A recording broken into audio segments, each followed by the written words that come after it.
Welcome to our channel. நம்ம சேனலில் TN SET maths prepare பண்ணுறவங்களுக்காக தொடர்ந்து வீடியோஸ் கொடுத்துட்டே இருக்கோம். வாட்ச் பண்ணியிருப்பீங்க. தொடர்ந்து இது வரைக்கும் வாட்ச் பண்ணலை, இதுக்கு சேனலுக்கு நியூ அப்படின்னா கட்டாயமாக சப்ஸ்கிரைப் பண்ணிக்கோங்க. உங்களுடைய ஃப்ரெண்ட்ஸ்க்கு ஷேர் பண்ணுங்கள். ஒரு டெலகிராம் குரூப்போட லிங்க் கொடுக்குறேன், அதில் ஜாயின் பண்ணிக்கோங்க. என்னுடைய ஓவிஎம் ஆப்பை டவுன்லோட் பண்ணிக்கோங்க.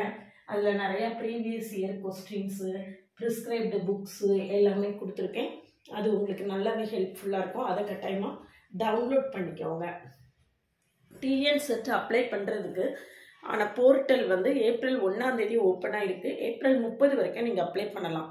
இன்றைக்கி வந்து டிஎன் செட் அப்ளை பண்ணுறதுக்கான இம்பார்ட்டன்ட் இன்ஸ்ட்ரக்ஷன்ஸ் தான் நான் உங்களுக்கு கொடுக்க போகிறேன். என்னென்ன அப்லோட் பண்ணணும், எப்படி அப்ளை பண்ணணும் அப்படிங்கிறது விஷயமாக தான் நான் உங்கள்கிட்ட சொல்ல போகிறேன்.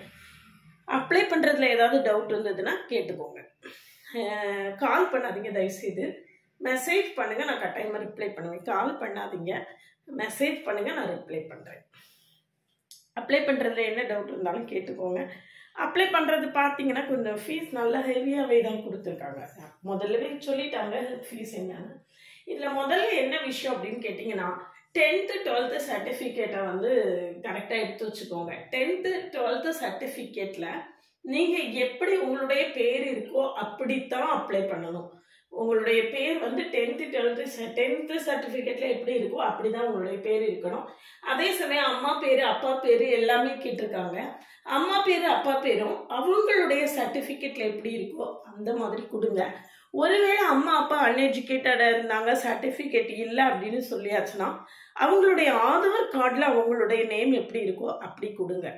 அப்படி இல்லைன்னா நாளைக்கு வந்து ஏதாவது கொஸ்டின் வர்றதுக்கு சான்ஸ் இருக்குது. அதனால் அதில் கவனமாக இருங்க. அம்மா அப்பாவுடைய பேர் கொடுக்கும்போது பேர் வயசு கேட்டுக்க மாட்டாங்க, பேர் மட்டும் தான் கேட்டுருப்பாங்க பெரும்பாலும். அதை வந்து அவங்களுடைய சர்டிஃபிகேட்டில் அவங்க பேர் எப்படி இருக்கோ அப்படி கொடுங்க. சர்டிஃபிகேட் இல்லாத கேஸில் நீங்கள் கட்டாயமாக என்ன செய்யணும், அவங்களுடைய ஆதாரில் அவங்களுடைய பேர் எப்படி இருக்கோ அப்படி கொடுங்க.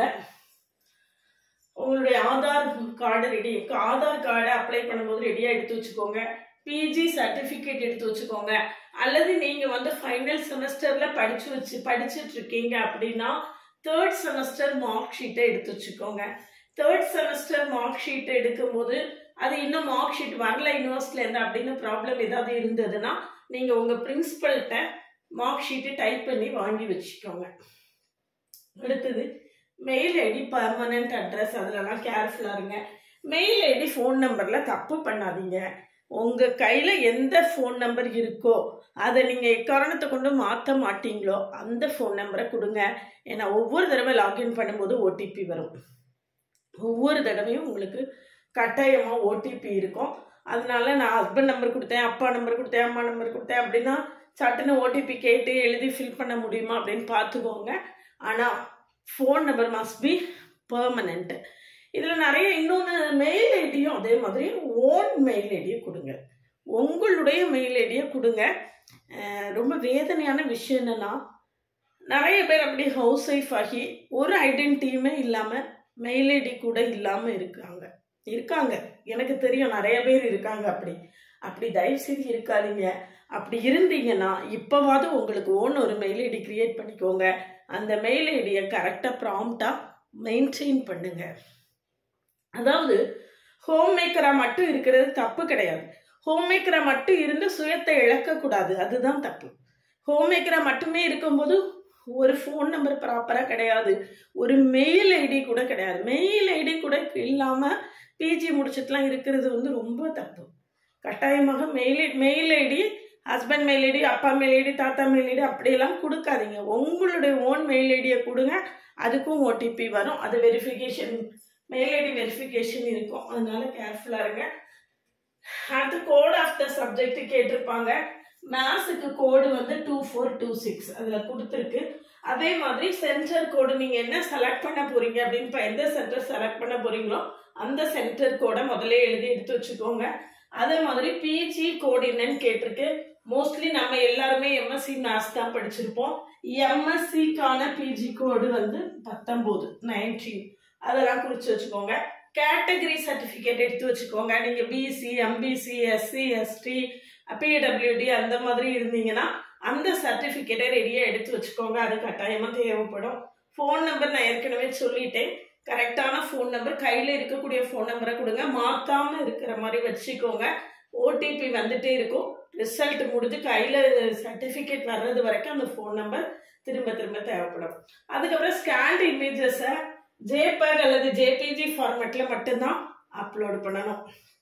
எப்படி அப்ளை பண்ணணும் அப்படின்னு பார்த்தீங்கன்னா, முதல்ல பர்சனல் டீட்டெயில்ஸ் அது நான் ஏற்கனவே சொல்லிட்டேன். வீட்டு address, phone number, mail ID, அம்மா பேர், அப்பா பேர் எல்லாமே கேட்டிருப்பாங்க. அதெல்லாம் கேர்ஃபுல்லாக ஃபில் பண்ணுங்கள். நீங்கள் ரெஜிஸ்டர் படி பர்சனல் டீட்டெயில்ஸ்லாம் கொடுத்த உடனே உங்களுக்கு ஒரு அப்ளிகேஷன் நம்பர் ஜென்ரேட் ஆகும். அந்த அப்ளிகேஷன் நம்பரை கட்டாயமாக எழுதி வச்சுக்கோங்க. இது ரொம்ப most and most important. More important கிடையாது, மோஸ்ட் இம்பார்ட்டன்ட். சரியா? அந்த அப்ளிகேஷன் நம்பரை எழுதி எடுத்து வச்சுக்கோங்க. அது கட்டாயம் முக்கியம். அது ஓடிபி நம்மளுக்கு எஸ்எம்எஸ் வரும், மெயில் வரும். இருந்தால் கூட ஏதாவது ஒரு கேஸில் நம்ம கவனிக்காமல் அழிச்சு விட்டுட்டோம்னா பிரச்சனை ஆயிடும். அதனால் கட்டாயமாக ப்ராப்பராக ஒரு இடத்துல ரொம்ப சேஃபாக எழுதி வச்சுக்கோங்க. அது நல்லது. பாஸ்போர்ட் சைஸ் ஃபோட்டோ அப்லோடு பண்ணணும். 10 KB to 200 KBக்குள்ளே இருக்கணும். அதே மாதிரி கேண்டிடேட் சிக்னேச்சர் அப்ளை பண்ணணும். Candidate signature 4 KB to 30 KB இருக்கணும். சிக்னேச்சர்லாம் மாற்றிடாதீங்க. என்ன சிக்னேச்சர் போடுறீங்களோ அதே எக்ஸாம் ஹாலில் போடுற மாதிரி இருக்கும். அதனால் சிக்னேச்சர் போடும்போதெல்லாம் கவனமாக போடுங்க. 4 KB to 30 KB இருக்கணும். அப்புறம் எக்ஸாம் ஃபீஸ் 3வது ஸ்டெப்பில் எக்ஸாம் ஃபீஸ் கட்டணும். ஆன்லைன் மோடில் தான் கட்டணும். அது ஓசிக்கு 2500, பிசி எம்பிசிக்கு 2000, மீதி எல்லாருக்குமே 800. எஸ்சி எஸ்டி எஸ்சிஏ பிடபிள்யூடி எல்லாருக்குமே 800. இது நீங்கள் ஆன்லைன் மோடில் கூகுள் பேலையோ அல்லது ஸ்கேன் பண்ணியோ அந்த மாதிரி அப்லோடு பண்ணுற மாதிரி இருக்கும். ஃபீஸ் கொஞ்சம் ஹெவி தான். 2500ங்கிறது கொஞ்சம் அதிகம்தான். அதுக்கு நம்ம ஒன்றும் செய்ய முடியாது. கவர்மெண்ட் ஃபிக்ஸ் பண்ணியிருக்காங்க. அதனால இந்த இன்ஸ்ட்ரக்ஷன்ஸ்லாம் ஞாபகம் வச்சுக்கோங்க. இது போக உங்களுக்கு இதை பண்ணும்போது ஃபில் பண்ணும்போது வேறு ஏதாவது டவுட்ஸ் இருந்ததுன்னா கட்டாயமாக மெசேஜ் பண்ணுங்கள், கால் பண்ணாதீங்க. இது என்னால் எனக்கு ஒருவேளை அந்த டவுட்டில் கிளியரன்ஸ் இருந்ததுன்னா நான் சொல்லித்தருவேன். அவ்வளோதான். ஒருவேளை எனக்கே தெரியலன்னா என்னால் ஒன்றும் பண்ண முடியாது. எனக்கு தெரிஞ்சால் நான் சொல்லித்தரேன். அதனால் டிஎன் செட்டுக்கான ஆன்லைன் கிளாஸஸ் நடத்திட்டு இருக்கேன். கிளாஸில் ஜாயின் பண்ண வில்லிங்கன்னா கான்டாக்ட் பண்ணுங்கள். கிளாஸஸ் எப்படி இருக்குன்னு கமெண்ட்லேயும் டிஸ்கிரிப்ஷன் லிங்க் கொடுத்துருக்கேன். போய் பார்த்துட்டு கிளாஸஸ் பிடிச்சிருந்ததுன்னா ஜாயின் பண்ணுங்க.